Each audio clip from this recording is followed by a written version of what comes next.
Kush do të flasë pro kërkesës? Nuk jemi në procedurë, jemi në procesin e votimit të kërkesës, ju lutem. Kush do të flasë kundër kërkesës? Po.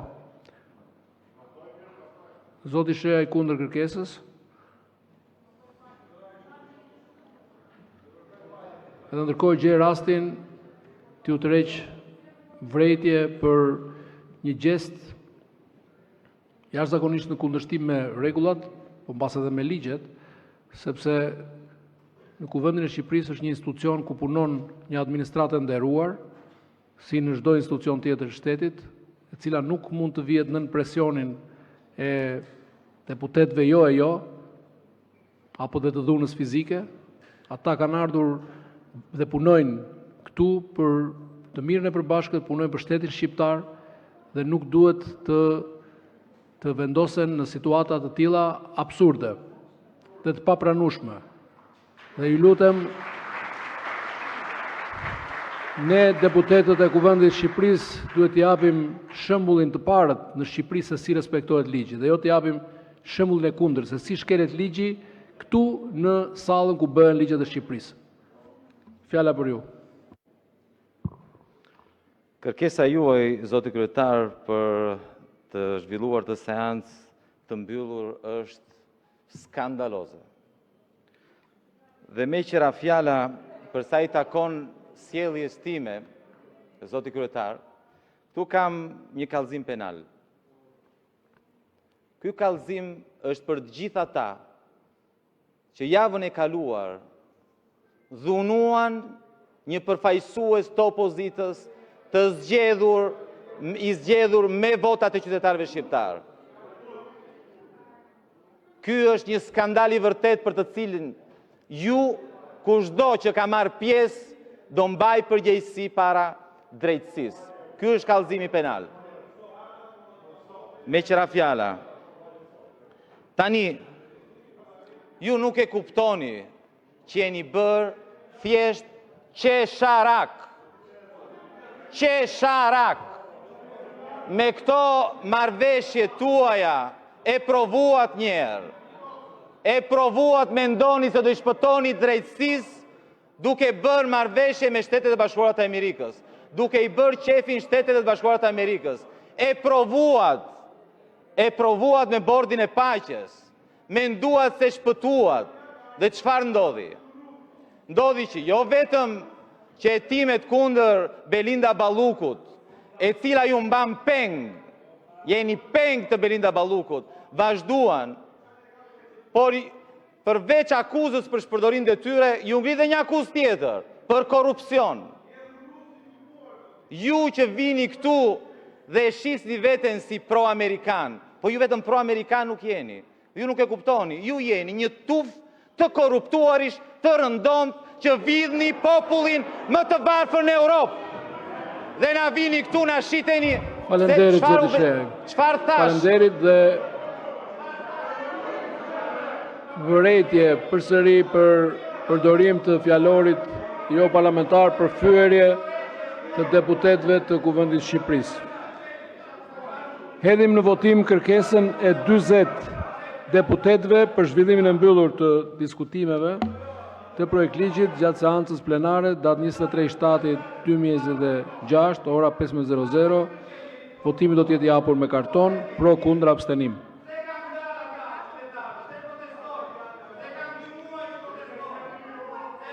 Pro, kundër, abstenim, 74 pro, kundër s'ka, abstenim s'ka, kërkesa miratohet.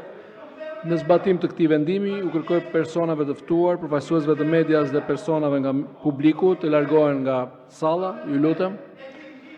Administrata të marrë masat e nevojshme për zbatimin e këtij vendimi, vetëm për diskutimin e projekt ligjit, ndërsa procesi i votimit do të jetë i hapur.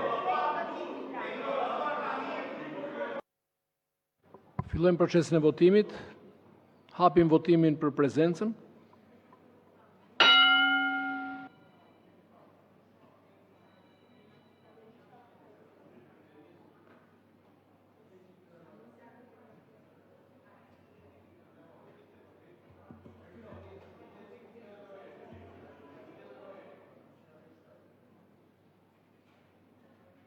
Mbyllet votimi.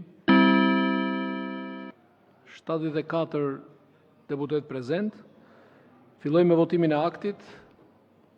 Projekt ligj për ratifikimin e marrëveshjes huas direkte ndërmjet Republikës Shqipërisë përfaqësuar nga Ministria e Financave dhe Shteteve të Bashkuara të Amerikës, përfaqësuar nga Agjencia e Bashkëpunimit për Sigurinë dhe Mbrojtjen, DSCA, në kuadër të financimit i jashtëm ushtarak FMF. Ky akt kërkon shumicë absolute votash për miratim. Votimi është i hapur, procedura e votimit 2 votime me elektronik. Hapet votimi në parim me elektronik.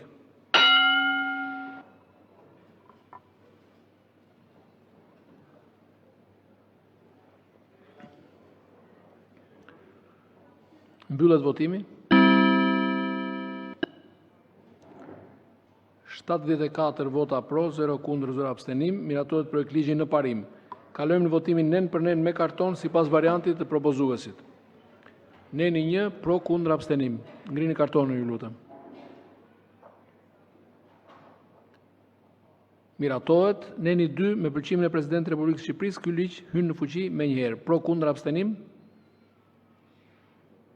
Miratohet. Kalojmë në votimin në tërësi. Hapet votimi në tërësi me elektronik.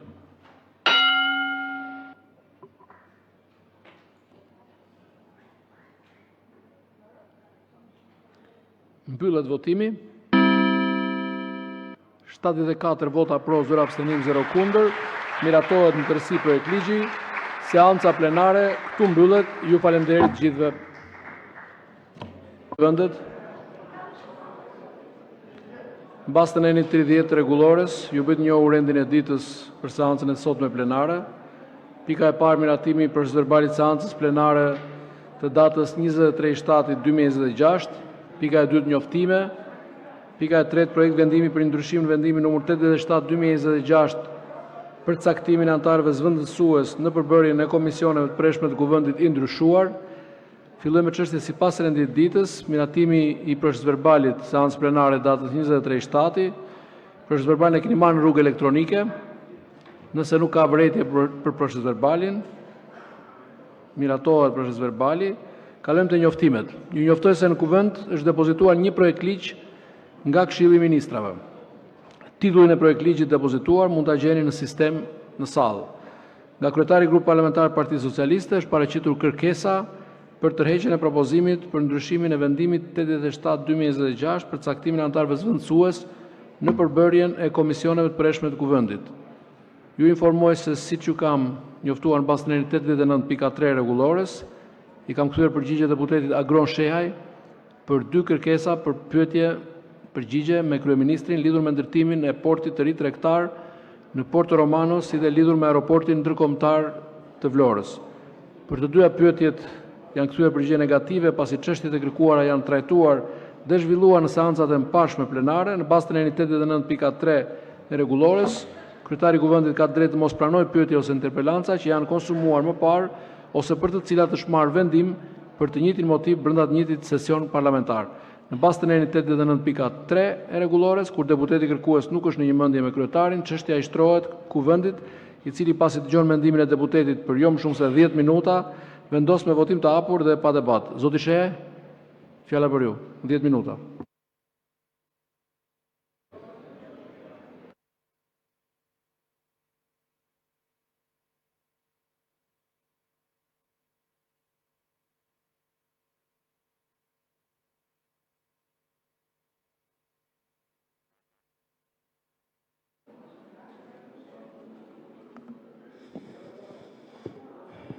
Faleminderit, zoti kryetar.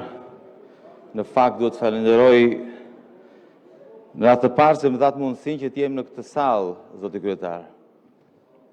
Do ta filloj nga ajo që ndodhi javën e kaluar. Është një skandal i vërtet që në mënyrë totalisht arbitrare, pas një vendim, pas një komunikim, pengohet hyrja një deputeti të opozitës në Kuvendin e Shqipërisë.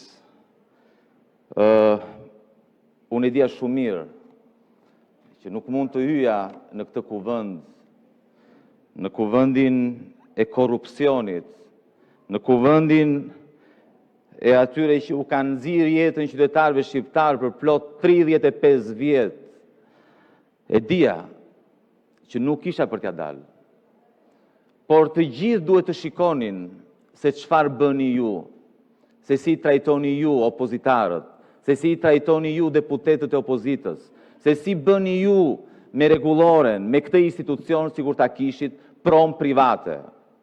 E trajtoni këtë parlament sikur është i juaj. Nuk mund të më lejoj mua, zoti kryetar, të isha në këtë kuvend javën e kaluar, sepse do vinte Edi Rama.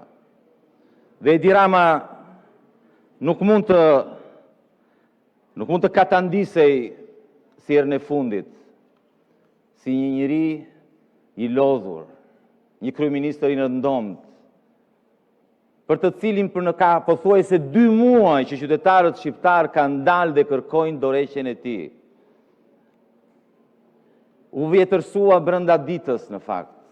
E pat, nuk e ka më, jo vetëm moralin, por nuk ka as kurajën të reagoj. Nuk thot dot më, jo, s'është e vërtet, si jemi të korruptuar. Nuk thot dot më që nuk e dija unë se ç'a bënte Belinda Balluku, sepse në këtë kuvend, për herë të parë në historinë e Shqipërisë, një e korruptuar mbrohet me votat e majorancës. Edi Ramës i ka dalë boja. Nuk përballet dot Edi Rama me opozitën. Nuk e bën dot më. Dhe çfarë bën tani? Si një autokrat i rëndomt, në vend të vi këtu, të japi llogari, të përballet këtu me opozitën, mbledh grupin parlamentar. Mblidheni gjithë bashkë aty në mbledhje partie dhe kryeministri praktikisht ju flet juve. Nuk vinë më këtu në këtë parlament. Ky është skandali. U mbledh juve në mënyrë patetike, kokën poshtë, të gjithë aty, dhe çfarë bën në mënyrë të pafytyrë? Të pafytyrë tallet me një zonjë. Tallet me një zonjë, është zonjë. Me një zonjë të pamundur, zgërdhije Taulanti. Një zonjë të pamundur, thot, shko qa bëjnë këta, se ai nuk i shikon dot këta, nuk ekzistojnë për atë. A i bezdiset nga varfëria, a i bezdiset nga njerëzit e pamundur, shqetësohet, bezdiset dhe imiton. Dhe imiton. Me pa turpësi ju, vut pak në siklet paktën, kur a i talej, u vut pak në siklet apo jo? Tallet me një zonjë, aq mund si ka ajo shkreta. Pse ven këta tani dhe protestojnë? Po pse nuk do të protestojnë ata? Pse qatë keqe ka?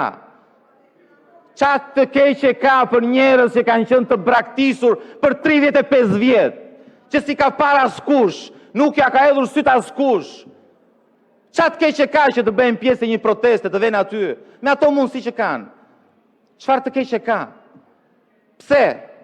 Pse ju bezdis juve pasurinë që keni vënë ju në kurisë të tyre? Sepse denancoj se psi i keni vjedhur ju. Kjo ju shqetëson. Kjo ju shqetëson. Shqetëson Taulantin. Shqetëson Taulantin i shkreti. I shkreti Taulant. 20 vjet Taulanti. 20 vjet se vajta pash Taulantin me që po shikon të pronat e mia, thash shkoj Taulanti, ka prona Taulanti, as ka. Mos është për bukën e gojës. Qatë shikosh? Deklarata e pasurisë Taulantit është për të ardhur keq.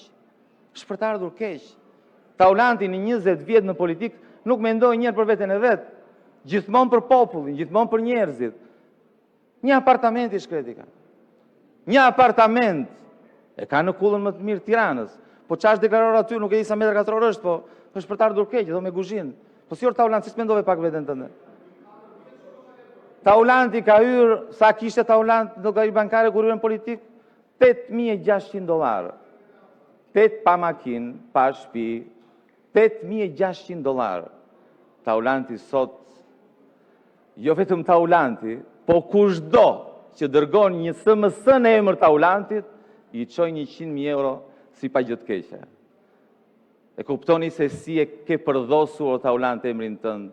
Aq rënd, sa mjafton të dërgosh një SMS, e të shkruash, jam Taulanti, më duhen €100.000, dhe tjetri merr €100.000 i fut në një çantë dhe jep një taksixiu pa pyetur fare.